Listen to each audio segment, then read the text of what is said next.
you can make a claim that someone will feel subjectively in greater suffering than if they ceased to be, but objectively, the greatest possible suffering is to not be at all. And so I don't think you can. I don't agree with that. Okay, Non-existence by definition is not suffering. I mean, I didn't suffer before I was born.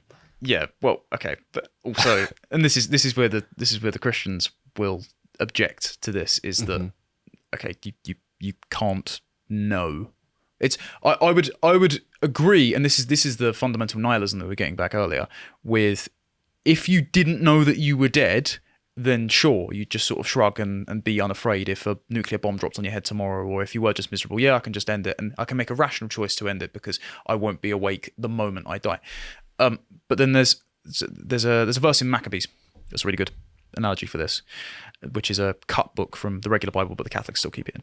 And the idea is that a tyrant comes in and occupies a city, and there's 7 brothers, and each of them are tortured and told to renounce their God, and they say, we'll spare the rest of them and you from torture and death if you renounce your religion and worship at the feet of the new king. And each of them says, no, I'll have my arms cut off first, I'll have my tongue cut out first, my eyes gouged out and that, because I am not afraid of the tyranny of the material world, the suffering I will experience now, because I have faith that I will delay gratification and I will be rewarded for my virtue in the afterlife, right? Now, you can't know. I'm still sticky on the concept of an afterlife myself. I'm not the most devout in this particular region. But what I think is the crux here is not just whether or not we think human life has an objective value versus subjectively ascribed, but also, if you believe that death is the end, you are more likely to fret about the suffering in the present and want to pull the plug, possibly prematurely, than if you believe that there is some kind of not just moral judgment awaiting you, but moral judgment present in the act of self-destruction. So that is the prohibition against being so afraid you will kill yourself.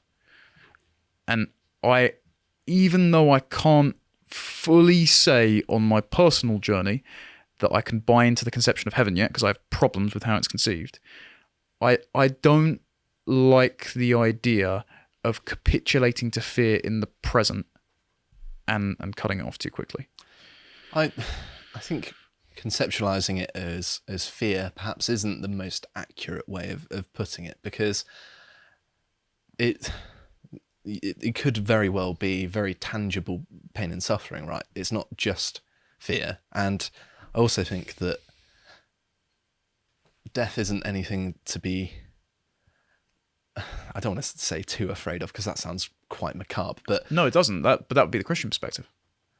But it would be. I can't remember who said it, but someone said it's just like going to sleep, right? I think that's I don't know. If you know, even every evening, presuming you have a healthy sleeping pattern, of course. Yep. For a while, you technically your psychology as you are now ceases to exist in the way that you are now, because you are not conscious. You are not there. Sure, and you experience that every night. It almost conditions you to. No, hang on. You just did a Contemplations on dreams, and you know how dreams work. Even if you take what you sound like right now, and this is going to be some very inside baseball stuff for anyone who hasn't seen the series, but you've seen Midnight Mass, have you? No, okay, right. So there are 2 soliloquies in episode 4 of Midnight Mass where a Catholic and a former Catholic who has become not a new atheist, but sort of agnostic and spiritual in that, are talking about the conceptions of life and death. And she gives a beautiful soliloquy of how when she dies, she's going to see her miscarried child again, because she never existed, but she did always exist and she was pure, and it's going to be lovely. And he talks about, for quite a long time, about how when you die, your brain's going to be flooded with DMT, and you're not only going to get all of your memories melded all at once, but you're going to create your own reality in the last few moments that is going to be a reflection on your moral choices and regrets, and your unconscious. It's all going to well up to the surface. And so this is the sort of secular opinion of heaven and hell as a place you create for yourself, because it's the sum total of your experiences and your moral misgivings, which you can intuit were either good or bad choices throughout your life, right? And you get one last trip before you die as well, right on, man. Okay, exactly. Right, perfect. Okay. I'm being facetious, of course. So if you pull the plug in fear of the suffering that you're going to cause other people, and I will stick with the word fear because we did come back to the reason that people would do this is to be afraid of being a burden on their loved ones. If you, I would add the caveat that that's it's not a good reason to do it, but, yeah. but let's be fair. In practice, again, this is the reason that people are going to do it, right? And so and that's in part undermines the idea of informed consent and their ability to give a rational choice. But anyway, if you were to do that, you were both afraid of the suffering, physical and emotional, which you are either currently experiencing or going to experience, and you're afraid of the people that you would burden by sticking around. Do you not think that all of those emotions are going to intermingle? And in the last few moments when you get that DMT head trip, if that's what you believe happens, you're going to create a certain version of hell for yourself. In the same way that people that jump off the Golden Gate Bridge say and survive have always said, what was going through my head the moment I took the step off that bridge is, I wish I never did it because I know I'm going to hit concrete and all these memories are going to well up at the last few moments. So essentially, if you take your own life, whether it's for informed reasons or not, aren't you going to be in a chemical hell of your own making in your own head when you do that? I think that when someone's close to death, they're probably, if it's a natural death, certainly, they're not necessarily going to be concerned with what would normally be regarded as normal thoughts, in that being close to death, you can't really think properly and you're kind of not all there. It's kind of like it's like the point where it's a terrible analogy, but when someone's almost drank too much and they're kind of conscious but they're not, they're kind of there, there's some of that person there, but that might be the case for Alzheimer's patients, like really far gone, but that's not all this is for. This is for terminally ill cancer patients who haven't got brain cancer, they're just in physical pain, or as you said earlier, you find it very difficult to tell the person who's lost their entire family and is disabled and very depressed that no, you shouldn't be able to kill yourself and you should just have to carry on.